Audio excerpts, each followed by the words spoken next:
Time for Tiger Talk, and we've got maybe the most prolific Memphis soccer coach in history. We'll get into that in a second. Brooks Monaghan, very good chatting with you. Let's start with how you're holding up. I see you're in your office. That's nice. I see. What's that behind you? It's a deer head. It's a deer head. I've got to have a little piece of me here with me at the office for sure. I love it. I love it. How are you holding up? Man, I'm good. I'm just, kind of got the mentality of glass half full, and I've got a 3-year-old and a 5-year-old, and just trying to take advantage of these times and the world moving a little bit slower, and spending a lot more time with family. But we feel we're in a good place with our program where we're at. So just trying to make the most of this time. Brooks, when I look back, and I don't think people realize in women's soccer you have now won 10 championships. I think you had a run there where it was 5 in a row. You've gone to 8 NCAAs. When we look back, you may be the most prolific coach in the history of the school. How do you do it? Man, you really don't think about it. You just put your head down, you work hard, and it's you surround yourself with the best people. I've got a great group of assistants with me, and you do your best to get a group of in my case, young ladies to buy into your philosophy, and and if you can do all those things, then good things will happen.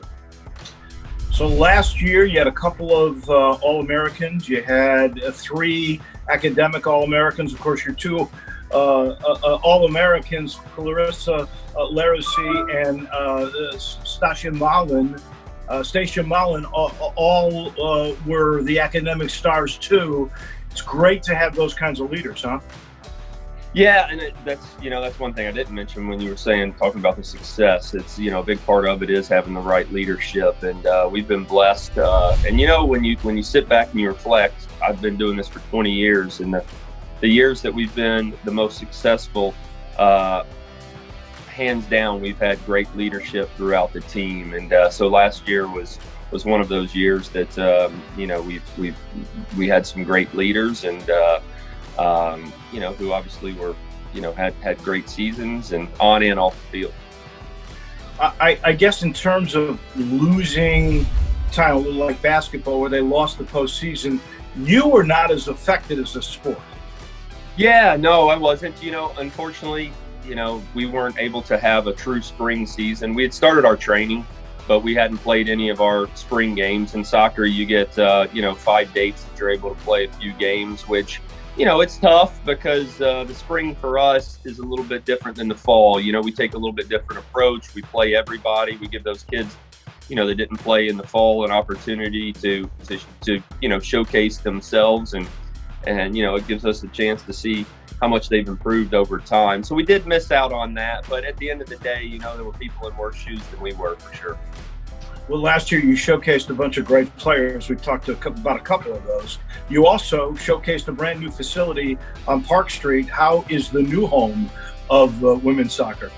Yeah, it was great. It was great. Listen, I have to give, credit to Mike Rose for all the years we played out there. We won championships out there, and, I'll never forget our time out there. But, at the end of the day, I'm a firm believer that college athletics are meant to be played on campus. And, so it was pretty special to be back on campus. Obviously, the first step, I have to give a shout out to Dr. Rudd as well. He made, he put up the lights out there, and, we've still, this is what I call the first phase.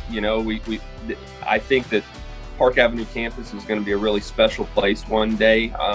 We've got big plans, moving forward to, for a new stadium and some other things, but just to be back on campus was something special. No doubt about it. I think you could have something special this fall, 2020, provided we get it all in. Who knows at this particular point? But you've got 15 newcomers. How good can your team be next year? I don't want to jinx myself, but on paper, last year was supposed to be a rebuilding year, and you talked about leadership, and So 2 years ago, we lost 5 consistent starters, 3 who, are playing pro and 1 that played in the Women's World Cup. So on paper, like I said, last year was supposed to be a rebuilding year, but the leadership and just the group of kids that we had, they really stepped up. And, we were ranked as high as 8th in the country. And so, we returned a lot of those players. Obviously, we've lost a few. So to answer your question, this year could be a special year. Like I said, as a coach, you never want to jinx yourself, but we have all the pieces in place. You just have to have a little bit of luck on your side at the end of the day. With you in charge, there's no jinxes. You're fine. Let's get number 11. That's all I can say. Stay healthy. Thank you for chatting with us today. Yeah, absolutely, man. Thanks for having me on.